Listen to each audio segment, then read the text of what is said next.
Pertama apa yang dilakukan? Bismillah, praktek mandikan mayat. Pada didudukan jika mampu.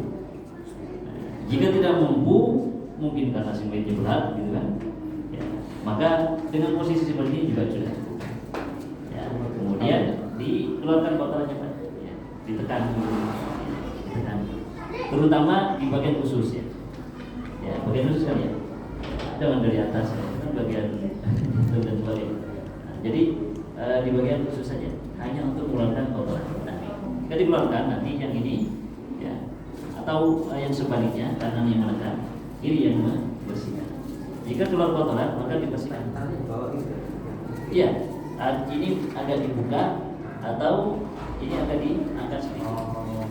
Ya, sehingga di sini tuh ada celah bagi tangan kiri kita untuk ambil kotoran dan membuangnya. Kemudian istinja seperti kita jebok. Kita jebokin. Jika keluar dari depan maka ya dari depan kita bersihkan juga. Nah, itu sepenuhnya saja. Ya, jadi diurut seperti itu ya 1-2 kali. Jika sudah dipastikan kiranya sudah tidak ada kotoran lagi, ya maka sudah cukup. Ya, sudah. Masuk ke berikutnya membersihkan area mulut dan area hidung. Area mulut dengan diusap bisa pakai tangan, ya atau ya diusap seperti itu, atau bisa menggunakan sikat tapi tidak perlu pakai Bensolen. Ya, sikatnya saya hanya mengusap saja. Area hidung ya, dibersihkan dengan tangan saya. Jangan dimasukkan air gini Pak. Ya. Bersih. Jangan dimasukkan air, kemudian kita tangan kita ditamin air, kemudian seperti ini. Kita istinsak ya. Istinsak. Seperti itu. Ya. Setelah itu selesai, baru masuk ke proses pertama, kedua, setelah membersihkan kotoran, setelah membersihkan area mulut atau gigi, hidung juga, barulah diwudukan. Ya, di sini kita bisa dengan mengucap Bismillah. Ya, Bismillah. Ya, kalaupun kita bisa harus menyiapkan dalam hati kita saja, tidak perlu dibisikan ke si mayat. Ya, dia menantikan mayat sudah selesai. Nah, seperti itu. Bismillah Pak ya, yang dituntun ya. Nah, jadi dibutuhkan. Bagaimana dibutuhkan? Satu pegang air, ya, disiram dari mulai buka. Nah, tangan yang kanan kita itu membantu sebagaimana kita membantu ketika kita berwudu. Imrarul ma. Ya. Jadi ketika disiram, kemudian air disampaikan ke seluruh anggota tubuhnya. Pastikan ya, diratakan benar, diratakan ke seluruh anggota tubuhnya. Sebenarnya ada menghadap khusus nggak sih? Ya. Menghadap khusus Menghadap sebenarnya tidak pada saat memandikan tidak. Pada saat memandikan tidak. Ya. Jadi senyamannya saja posisi di situ disediakan bagaimana. Tidak ada menghadap. Nah, jadi dibersihkan, jadi dibutuhkan. Setelah wudu muka baru tangan disiram. Nah sama dengan tangan di sela-sela juga.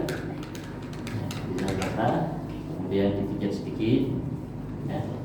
Dipijat dalam artian ingin memaksimalkan air sampai ke anggota wudu, sampai ke siku. Ya. Nah sama kedua tangan, kemudian baru mengusap kepala. Ya, mengusap kepala. Sama dengan kita mengusap kepala, taruh air di dipercikan, baru diusap kepala. Langsung nyambung kayak gitu. Langsung nyambung kan? Nah, setelah itu selesai, ya itu tinggal langsung nyambung ke telinga. Nyambung ke hidung depan, nyambung ke telinga langsung. Setelah itu selesai, baru kaki. Kaki juga pun sama, disiram, kemudian di sela-sela di area jari-jari. Cukup sampai di batas kota wudu. Setelah diwudu selesai, kalau kita mandi besar bagaimana? Kan kepala. Ya, kepala. Nah ini juga sama. Kepala diguyur, dan dipastikan air sampai ke pori-pori. Sampai ke pori-pori kepala. Ya, agak jangkar. Makanya kadang dikasih alat bantu semacam bantal gitu kan. Itu untuk membantu. Jadi dibersihkan oleh kepala, disirami. disiram. Dengan catatan tadi aurat pastikan tetap tertutup, jangan sampai terbuka. Nah, setelah kepala diyakini sudah terkena air semuanya, baru dari kanan mana?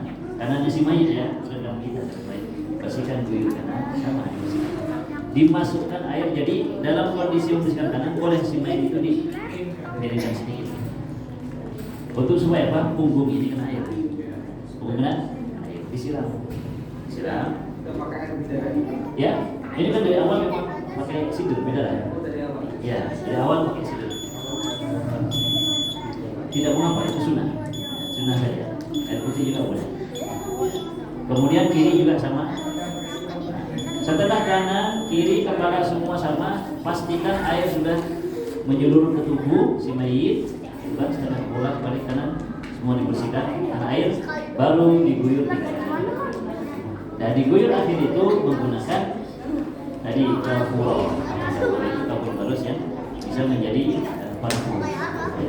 Diguyur sebanyak 3 kali. Ketika setelah diguyur masih keluar lagi kotoran, cukup dibersihkan area kotoran. Sederhana kan Pak ya? Insya Allah. Alhamdulillah.